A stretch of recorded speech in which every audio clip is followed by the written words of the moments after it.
አንድ ወጣት መንደሩን ለቆ መሄድ አለበት። ምክንያቱም በህልሙ መንፈስ ተገልጾለት ይህን እንዲያደርግ ነግሮታል።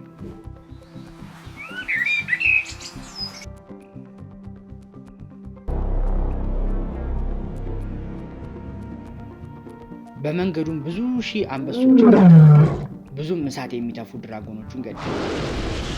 በመጨረሻም ወደ ተወለደበት መንደር ተመለሰ። እናም አሁን በመንደሩ ስላጋጠሙት ጥበቦች ህዝቡን ይመክርና ይሰብክ ጀመረ። አሜሪካዊው የሥነ ጽሑፍ ፕሮፌሰር ጆሴፍ ካምቤል ይህን በብዙ አፈ ታሪኮችና ተረቶች ውስጥ ያለ ታሪክ ነው ይለናል።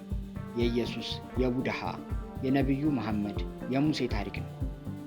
በፊልም የምናውቃቸው የነ ፍሮዶ ዘ ሎርድ ኦፍ ዘ ሪንግ፣ የነ ሲምባ ዘ ላየን ኪንግ ታሪክ ነው። ካምቤል በ1949 በጻፈው The Hero with a Thousand Faces በተሰኘው መጽሐፍ ላይ በዓለም ዙሪያ ያሉ አፈ ታሪኮችና ተረቶች ካነበቡ በኋላ ብዙ የሚያመሳስላቸው ነገር አገኘው። በተለየ ሁኔታ አብዛኞቹ ታሪኮች የሚናገሩት 3 ደረጃዎች አሏቸው። የመጀመሪያው ደረጃ መለየት ማለት የሆነ መንፈስ አሊያም የሚናገር እንስሳ ይገለጥላቸውና ካሉበት ማህበረሰብ ተነጥለው ወደ ጫካ አሊያም ወደ በረሃ እንዲሄዱ ይሆናል።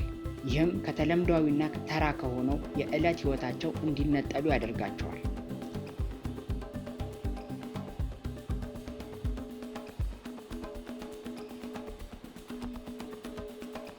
ሁለተኛ መንገድ። በመንገድ ላይ ውጊያ ሊኖር ይችላል፣ አሊያም የሚፋለሙት መንፈስ ወይም መንፈሳዊ ኃይል አሊያም አስመታዊ ኃይል ይኖራል። በመጨረሻም አብሮት ላይ ይደርሳሉ። ተጓዡ ቀድሞ ከነበረው ማንነት ወደ አዲስ ማንነት ይሸጋገራል።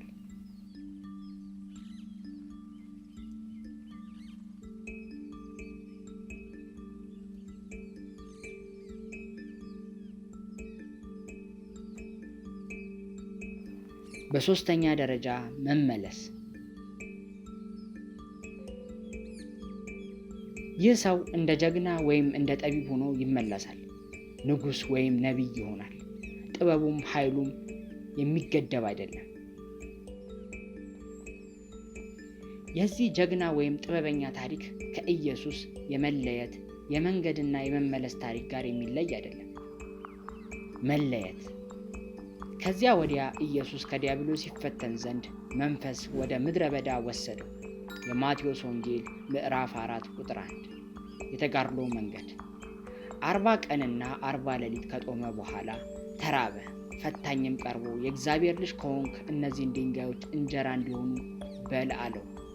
የማቴዎስ ወንጌል ምዕራፍ 4 ከቁጥር 2 እስከ 3።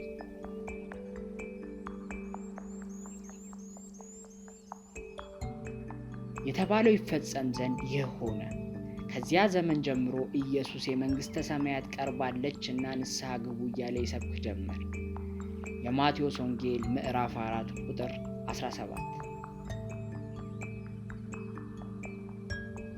ሆኖም ካምቤል ይህ ጉዞ በገድላትና አፈ ታሪኮች ላይ ብቻ የተወሰነ አይደለም ይለናል።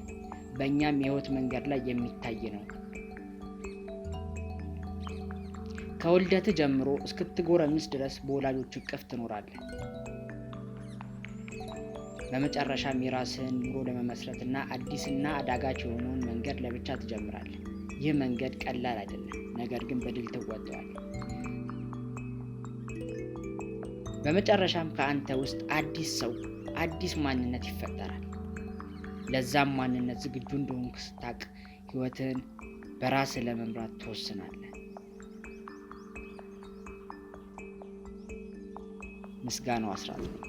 ይህንን ዩቲዩብ ቻናል ሰብስክራይብ በማድረግ የምስጋናው አስራት ዩቲዩብ ቻናል ቤተሰብ ነው። አመሰግናለሁ።